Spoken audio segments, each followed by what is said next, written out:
Good morning students.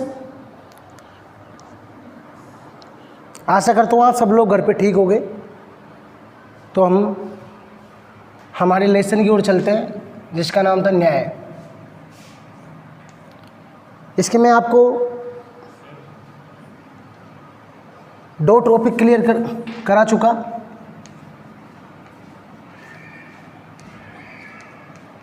प्राचीन काल में न्याय संबंधी विचार और मध्यकाल में न्याय संबंधी विचार।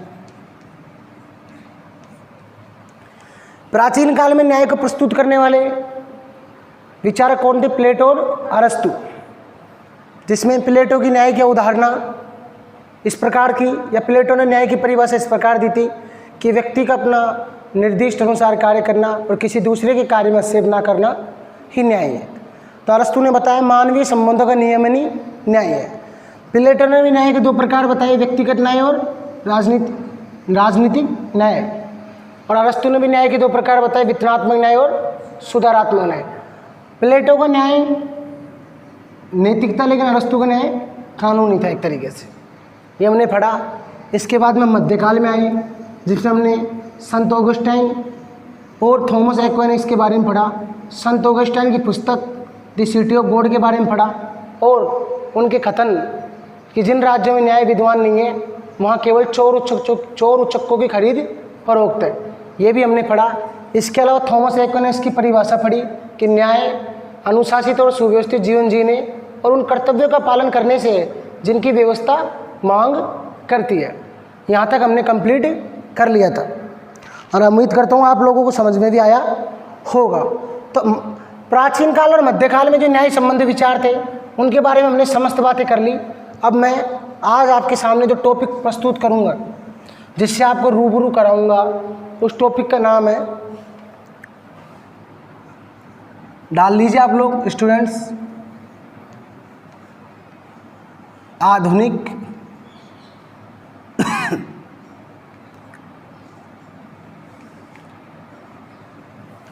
काल में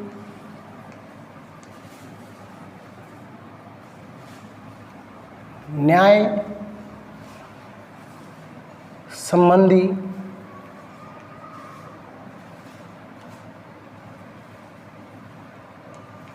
विचार।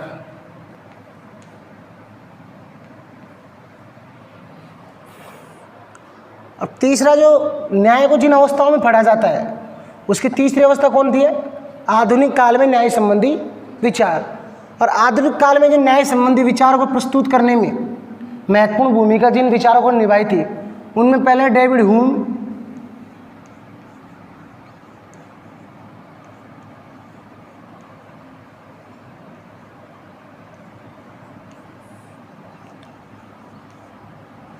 जेरेमी बेंथम,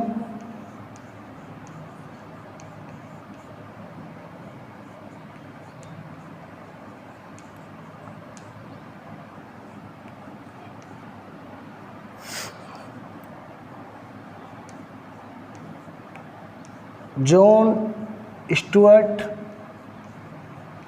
मिल। हाँ जी, ये बात ध्यान रखने की प्रश्न कहाँ से आएगा, कहाँ से प्रश्न बनता है। अगर आपसे पूछ लिया जाए कि आधुनिक काल में न्याय संबंधी विचार को प्रस्तुत करने वाले विचारक कौन थे, तो कौन कौन से थे? David Hume, Jeremy Bentham, John Stuart Mill. तो स्टूडेंट्स, एक क्वेश्चन आपका बना नहीं बना? बन गया ना एक क्वेश्चन साथ के साथ। अब इन्होंने क्या क्या बात कही उसके बारे में चर्चा करते हैं। तो सबसे पहले डेविड ह्यूम ने बताया कि नियमों की अनुपालना, किसकी अनुपालना? नियमों की अनुपालना ही क्या है? न्याय है। क्या है? न्याय। क्योंकि नियम क्या है? सर्वहित का आधार है। नियमों की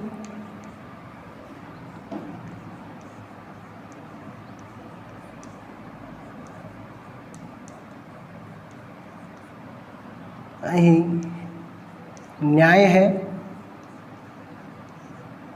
क्योंकि नियम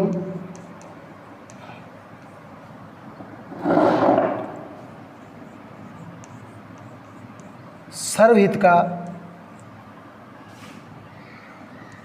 आधार होते हैं। ये किसका कथन है? डेविड ह्यूम का। किसका? इन्होंने कहा कि नियमों की अनुपालना, अर्थात आप जब जो भी आपकी व्यवस्था के द्वारा जो नियम बनाए गए हैं उनका अगर आप क्या करते हो? पालन करते हो। क्या करते हो? पालन। तो ये क्या हो जाता है? न्याय। क्योंकि नियम क्या होते हैं? सर्वहित का आधार होते हैं। यह आपको उतारना है, लेकिन मेरी बात सुनो पहले। अब मैं आपको उदाहरण देकर प्रस्तुत करता हूँ नियम सर्वहित का आधार कैसे होता है। तो स्टूडेंट्स, हम विद्यार्थी हैं, मैं आपका टीचर हूं, तो हम कहीं ना कहीं नियमों का पालन कर रहे हैं। जैसे हमारी अगर क्लास का टाइम 7:30 बजे का है, कितने बजे का है? तो 7:30 बजे सभी विद्यार्थियों को, टीचरों को आना अनिवार्य है नहीं है ना? अनिवार्य है। तो पहला नियम तो यही हो गया। अब कोई विद्यार्थी 7:40 पे हो रहा है तो टीचर उसके लिए बैठा थोड़ी रहेगा। कोई 7:50 पे आ रहा है तो उसकी क्लास में बैठने नहीं दिया जाएगा। अगर क्लास में बैठने दिया गया तो कल भी वो 7:50 पे आएगा। तो पहला नियम तो ये बन गया क्लास के हिसाब से कि 7:30 बज गए, सबके आना क्या हुआ है? अनिवार्य है। तो सब अनुपालना कर रहे नहीं, तो 7:30 बजे सब उपस्थित हो जाएंगे, तो क्लास भी क्या करेगी? समय पे लग जाएगी और आपको पूरा समय मिलेगा। तो सभी का भला हुआ नहीं हुआ। इसलिए डेविड ह्यूम के द्वारा कहा गया कि नियमों की अनुपालना क्या है? न्याय। क्योंकि नियम सर्वहित का आधार होते हैं। सड़क पे चलने का भी एक नियम होता है। सब सड़क पे किस ओर चलते हैं? बाईं ओर। किस ओर? बाईं ओर। तो गाड़ी चलाने वाला बाईं ओर को थोड़ा बचा के चलता है, दाईं ओर लेके जाता है। बीच में चलाते हैं ना, अगल बगल में नहीं चलाते ना। तो हम बाईं ओर चलते हैं, उधर से आएंगे तो उधर की साइड से, इधर से आएंगे उधर की साइड से। अगर मान लो तुम उधर से आ रहे हो, दाईं ओर चलने लग जाओ, तो सामने वालों को भी क्या होगा? नुकसान होगा, और स्वयं को भी क्या हो जाएगा? नुकसान। इसलिए नियमों की अनुपालना क्या है? न्याय। उतार लीजिए इसे। डेविड ह्यूम के द्वारा कहा गया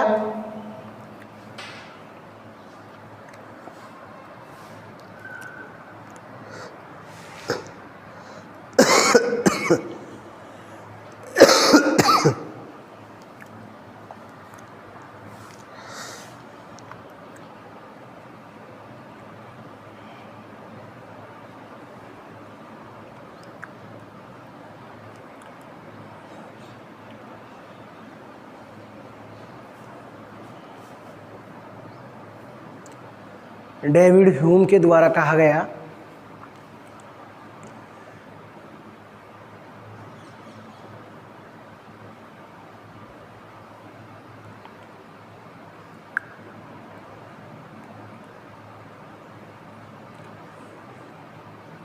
कि नियमों की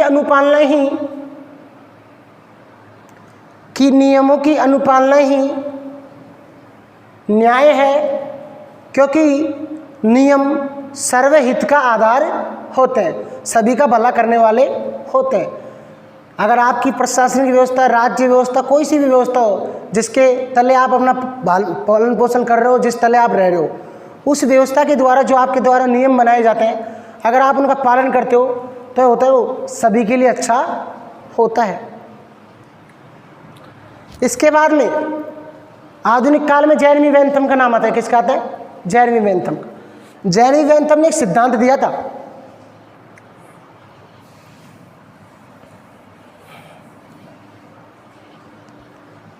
उस सिद्धांत का नाम था सामाजिक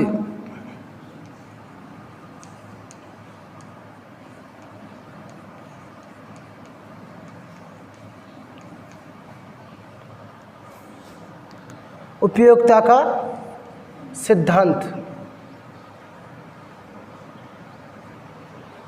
सामाजिक उपयोगिता का सिद्धांत। अगर आपसे पूछ ले जाए उपयोगितावाद, इसे क्या बोलते हैं? ब्रैकेट में उपयोगितावाद का सिद्धांत भी बोलते हैं इसे, और सामाजिक उपयोगिता का सिद्धांत भी बोलते हैं। अगर आपसे पूछ लिया जाए कि सामाजिक उपयोगिता का सिद्धांत, उपयोगितावाद का सिद्धांत किसने दिया, ये भी प्रश्न बना जाता है परीक्षा में कई बार। तो आपको बताना जेरेमी बेंथम ने। किसने दिया? जेरेमी बेंथम ने। लिखना नहीं है अभी स्टूडेंट्स, मेरी बात सुनते रहिए। मुझे पता है आप लिखने लग गए होगे जब मैं रुक गया। जब अगर आपसे आगे बात करूं तो सामाजिक उपयोगिता होता क्या है, उसने बताया जेरेमी बेंथम ने, शक्ति व संरक्षण का वितरण, शक्ति व संरक्षण का वितरण उपयोगिता के आधार पर होना चाहिए। किसके आधार पर? उपयोगिता पे।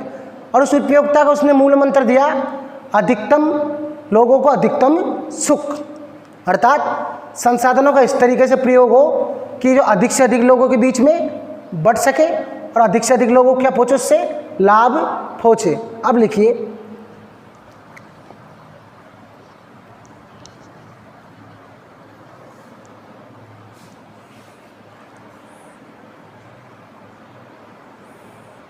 जेरेमी बेंथम ने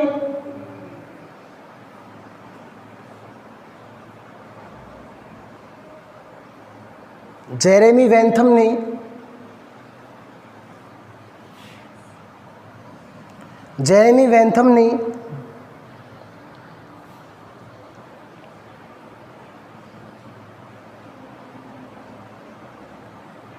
ने न्याय के विचारों में, जेरेमी बेंथम ने न्याय के विचारों में सामाजिक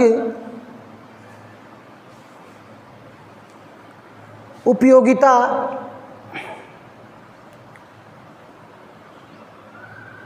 ब्रैकेट में लिख लिए उपयोगितावाद, सामाजिक उपयोगिता और ब्रैकेट में लिख लीजिए उपयोगितावाद का सिद्धांत दिया।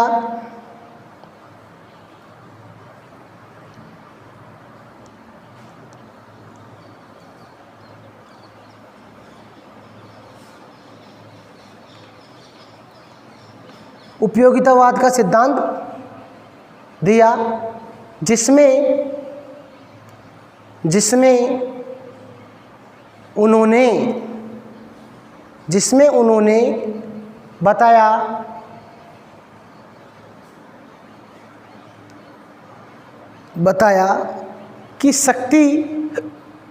जिसमें उन्होंने बताया कि शक्ति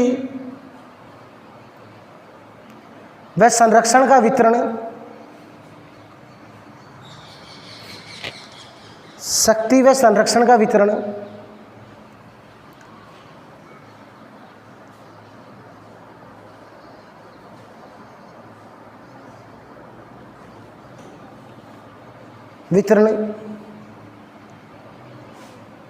उपयोगिता के आधार पर होना चाहिए।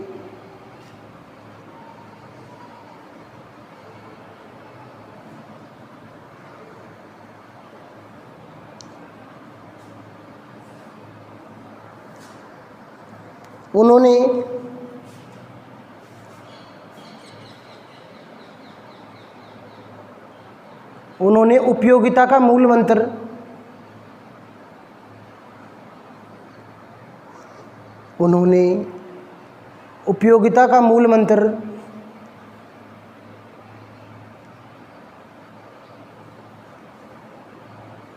अधिकतम लोगों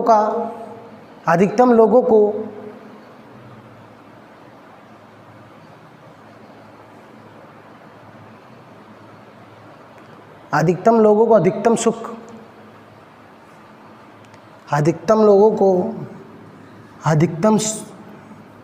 सुख को माना है।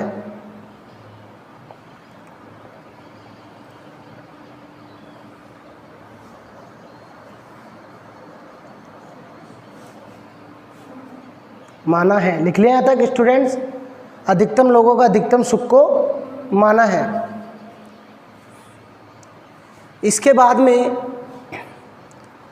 जिस विचारक का नाम आता है उसका नाम है स्टूअर्ट मिल, जॉन स्टूअर्ट मिल।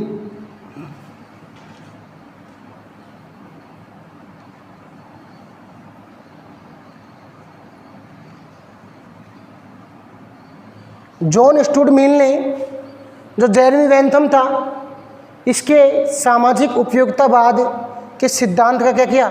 समर्थन किया। क्या किया? समर्थन किया। और इसने कहा कि सामाजिक उपयोगिता न्याय का मूल तत्व है। तो लिखिए इसमें आगे, जॉन स्टूअर्ट मिल द्वारा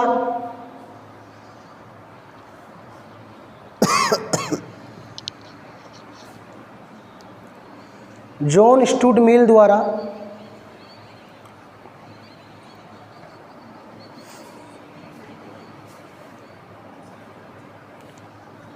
जॉन स्टूअर्ट मिल द्वारा सामाजिक उपयोगितावाद के सिद्धांत का सामाजिक उपयोगितावाद के सिद्धांत का समर्थन किया गया।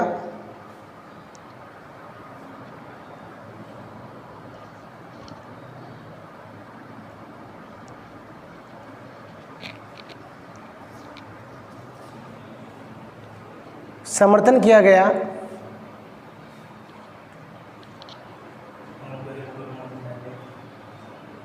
इन्होंने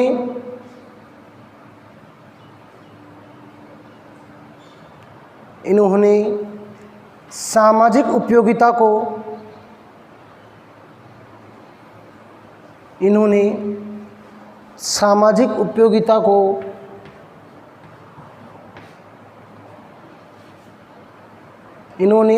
उपयोगिता को न्याय का मूल तत्व माना है।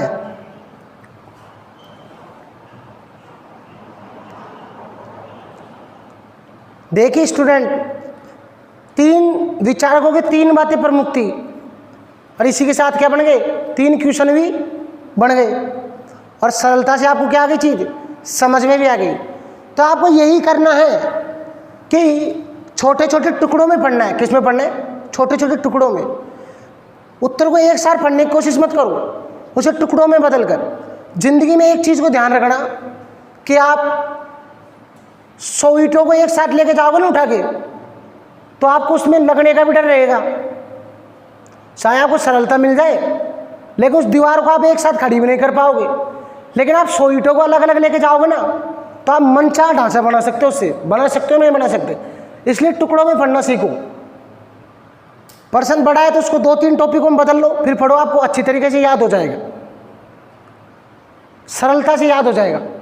एक साथ उसे रटने की कोशिश मत करो, उसे टुकड़ों में बदल लो। आधा ये पढ़ लिया, फिर 2-3 मिनट का गैप, इस तरीके से पढ़ाई करनी है आपको। आपको ये भी पता चल जाएगा इसमें से कितने क्वेश्चन बन रहे हैं।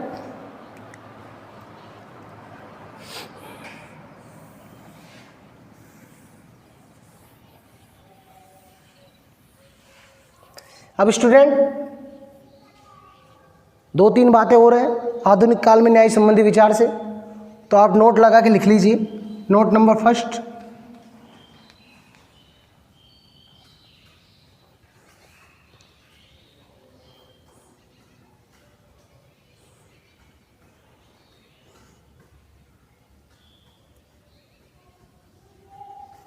लिखिए, आधुनिक काल में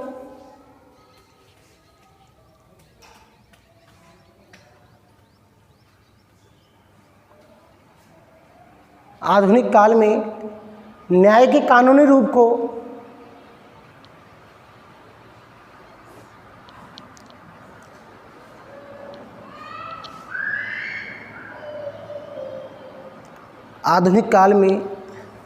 न्याय के कानूनी रूप को स्वीकार किया जाता है।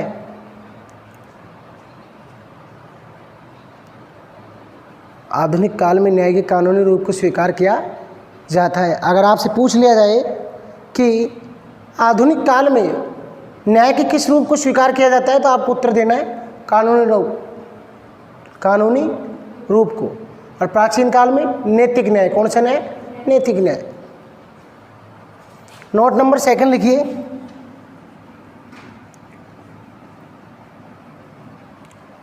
आधुनिक काल के न्याय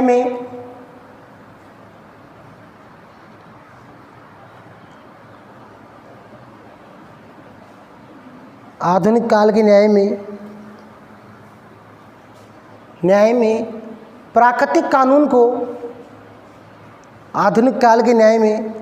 प्राकृतिक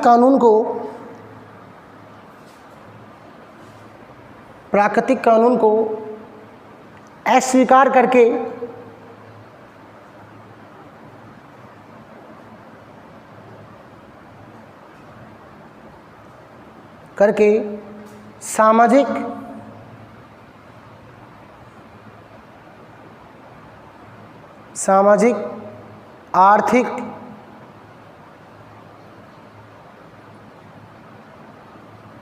सामाजिक आर्थिक और राजनीति के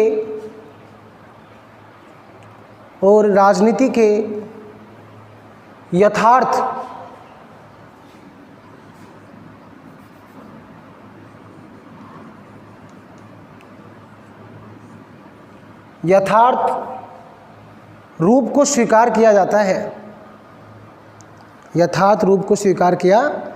जाता है। स्टूडेंट्स, यथार्थ का मतलब होता है वास्तविक, अर्थात कोई अंधविश्वास नहीं रखा जाता, बिल्कुल भी। जो वास्तविकता है उसी के साथ न्याय को तोला जाता है या रखा जाता है, सरोकार होता है। अर्थात कहते हैं ना आजकल कि न्यायपालिका में सबूत चलते हैं। क्या चलते हैं? सबूत, भावनाएं नहीं चलती। अगर आप किसी चीज़ का अपराधी हो, आप कितना जज के सामने रो लो, साहब मैंने ये नहीं किया, साहब मैं निर्दोष हूँ, रो लो आंसू, लेकिन उसमें आपकी भावनाएं नहीं चलेगी। क्या चलेगा? आपका यथार्थ। आपके पास अगर सबूत है बेगुनाह होने की तो क्या हो सकते हो? आप छूट सकते हो, वरना नहीं छूट सकते।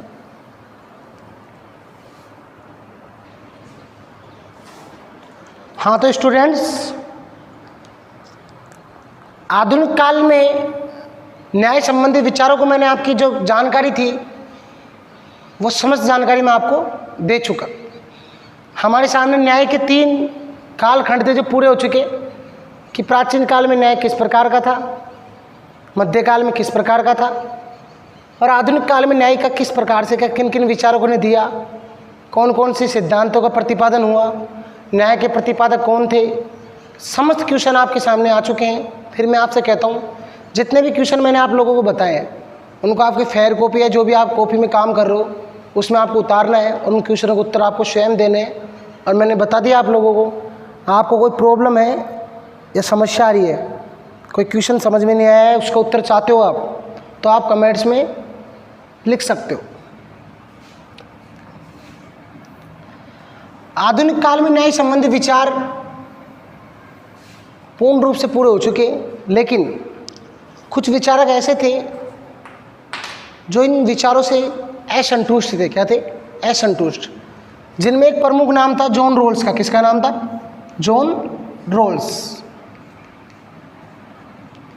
इन्होंने वो परंपरागत न्याय और सामाजिक उपयोगितावाद के न्याय से भी क्या थे? असंतुष्ट। क्या थे? असंतुष्ट। इसलिए उन्होंने एक नवीन विचार प्रस्तुत किया जिसको बोलते हैं सामाजिक न्याय का सिद्धांत। क्या बोलते हैं? सामाजिक न्याय का सिद्धांत। तो टॉपिक डाल लीजिए, जॉन रॉल्स का सामाजिक न्याय का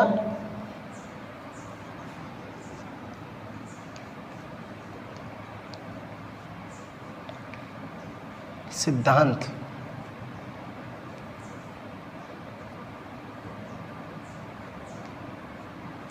जॉन रॉल्स का सामाजिक न्याय का सिद्धांत। जॉन रॉल्स प्राकृतिक विचारों और सामाजिक उपयोगितावाद के विचारों से भी क्या था? असंतुष्ट था, और वो सामाजिक संस्थाओं को न्यायप्रद नहीं बनाना चाहता था। उसके लिए उसने अपना सिद्धांत दिया, या एक पुस्तक में दिया इस सिद्धांत को, जिसका नाम था ए थ्योरी ऑफ जस्टिस, न्याय की गाथा।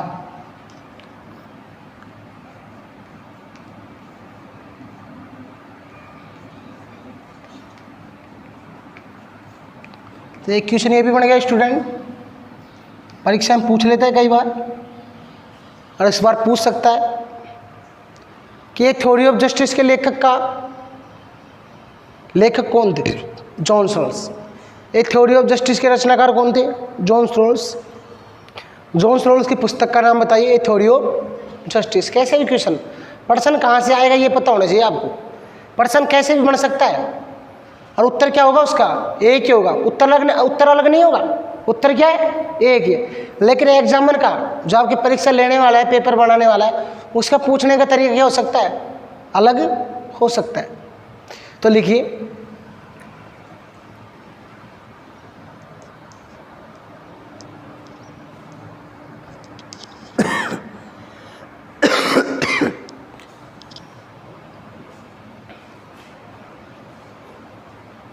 जॉन रोल्स ने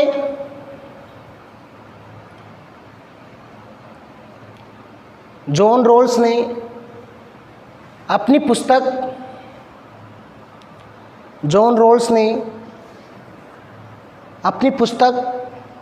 ए थ्योरी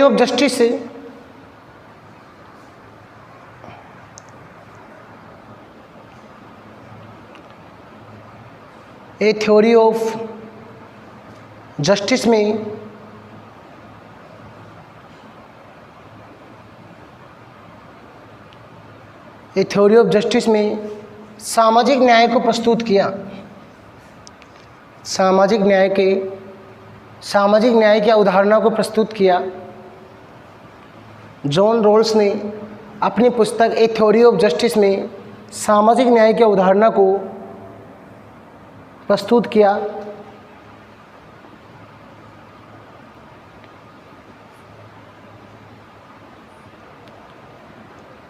लिखिए आगे,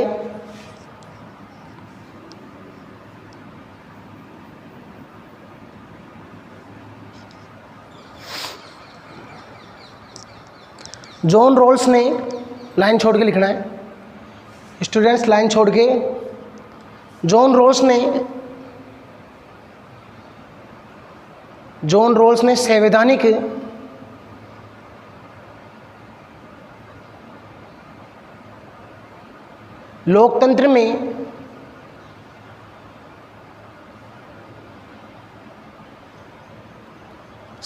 लोकतंत्र में सामाजिक न्याय की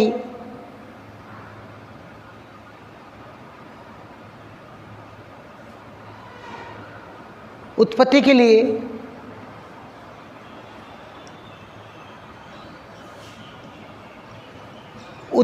लिए दो मौलिक तत्व बताए।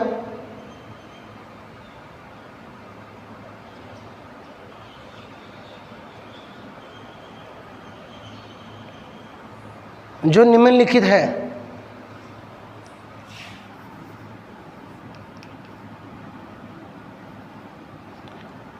फर्स्ट जो बताया उसने ये बताया अधिकतम स्वतंत्रता,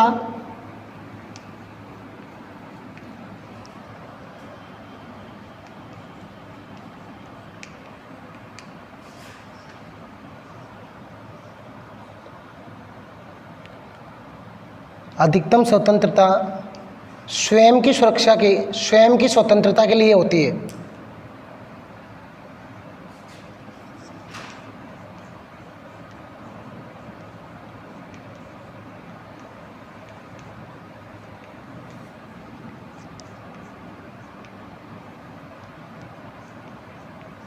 स्वतंत्रता के लिए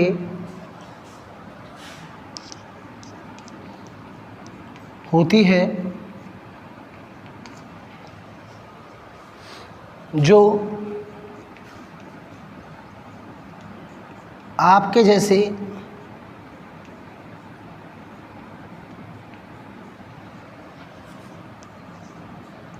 अन्य व्यक्तियों से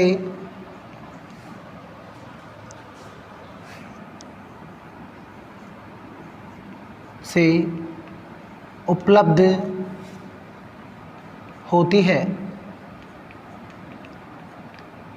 अर्थात उन्होंने बताया जो अधिकतम स्वतंत्रता होती है वो स्वयं की स्वतंत्रता के लिए होती है और वो आपको कहाँ से प्राप्त होगी? आपके जैसे अन्य व्यक्तियों से प्राप्ति होगी। अर्थात अगर आपको स्वतंत्रता प्रदान करेगी, जो भी आपके लिए नियम बनेंगे वो कहाँ से मिलेंगे आपको? जिस समाज में आप रहते हो, जिस राज्य में आप रहते हो। ये किसने बताया? जॉन रोल्स ने। अर्थात अधिकतम स्वतंत्रता पहला सुख किसको प्रदान करती है? स्वयं को। किसको? स्वयं को। उतार लीजिए इसे।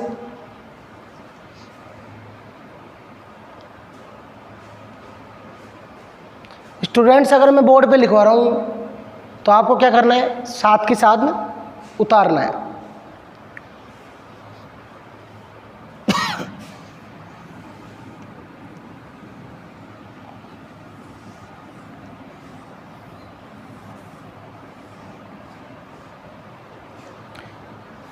दूसरा लिखिए, उन्होंने दूसरा मौलिक तत्व क्या बताया? कि राज्य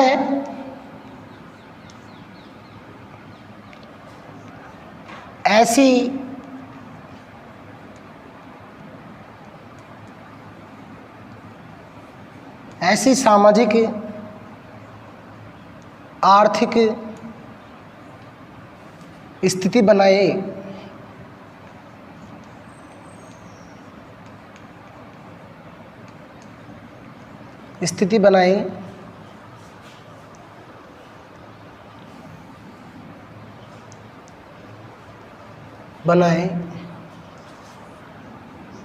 जो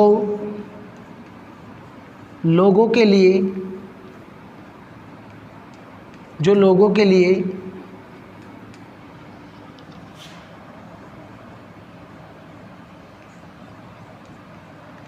कल्याणकारी हो,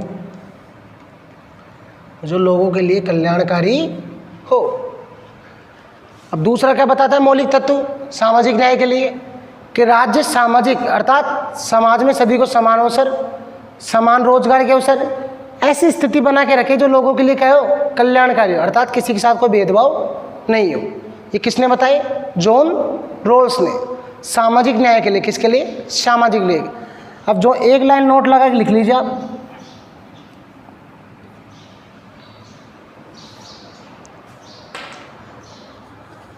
जॉन रोल्स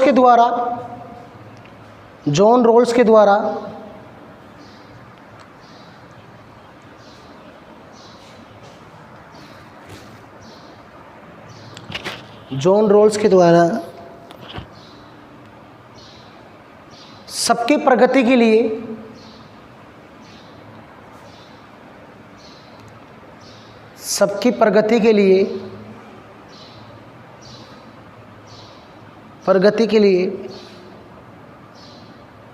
अज्ञानता के पर्दे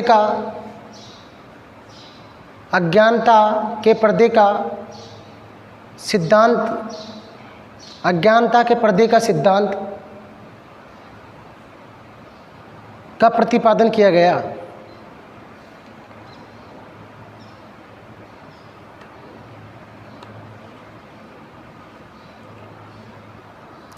अज्ञानता के पर्दे का सिद्धांत का प्रतिपादन किया गया। स्टूडेंट्स में ये क्लियर हो गया कि जॉन रोल्स का सामाजिक न्याय का सिद्धांत क्या था। इससे जो क्वेश्चन बनते हैं वो भी आपके सामने अगर आपसे पूछ ले जाए, ये थ्योरी ऑफ जस्टिस और अज्ञानता के पर्दे का सिद्धांत का संबंध किससे था? तो किससे था? जॉन रोल्स ने संवैधानिक लोकतंत्र में सामाजिक न्याय की उत्पत्ति के लिए कौन से दो मौलिक तत्व बताए? तो वो दो मौलिक तत्व भी आपके सामने आ गए। अब नेक्स्ट क्लास में आपके सामने जो पढ़ाया जाएगा, आपको जो आपके कंटेंट टॉपिक बच रहे हैं वो है टाइप्स ऑफ जस्टिस अर्थात न्याय के प्रकार और भारतीय चिंतन में न्याय। आपके पाठ्य पुस्तक के दो टॉपिक बच रहे हैं और फिर जो क्वेश्चन बनते हैं आपके सामने परीक्षा की दृष्टि से महत्वपूर्ण, उन क्वेश्चनों को भी मैं आपको बताऊंगा जिनके उत्तर आपको मालूम होंगे क्योंकि उन समस्त को आप पढ़ चुके होंगे। लेकिन कई जो बातें रह गई अलग से बताने लायक है वो बातें भी आपको बताई जाएगी। लेकिन आपको जो पढ़ाया जा रहा है उसका साथ के साथ आप क्या करते रहे? रिवीजन करते रहे, क्लियर करते रहे, कल पर आश्रित नहीं करें। ये वाला सूत्र मत अपनाना ना, आज करे सो काल कर, काल करे सो परसों, अरे मूर्ख कभी क्यों करता है, अभी तो जीना ही कई वर्षों। ये वाला सिस्टम मत अपनाना लाइफ में कि कल कर लूँगा, कल नहीं परसों कर लूँगा, कल कभी नहीं होता है। जो होता है कि आज होता है। इस चीज़ को ध्यान रखना, कल के चक्कर में रहोगे तो पीछे रह जाओगे लाइफ में। तो भारतीय चिंतन में न्याय, और इसके बाद में जो टॉपिक है वो है न्याय के प्रकार। ये 2 टॉपिक बच रहे हैं आपकी पाठ्य पुस्तक के, जो कल आपको बता दिए जाएंगे। कल अपना लेसन ये पूरा हो सकता है। फिर इसके बाद में जो लेसन होगा पार्ट नंबर 2, उसका नाम है शक्ति, सत्ता और वेदता।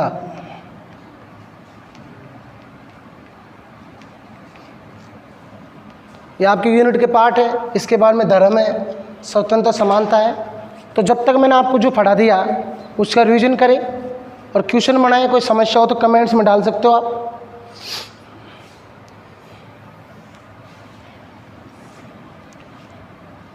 ओके बाय स्टूडेंट्स, कल मिलते हैं नेक्स्ट क्लास में।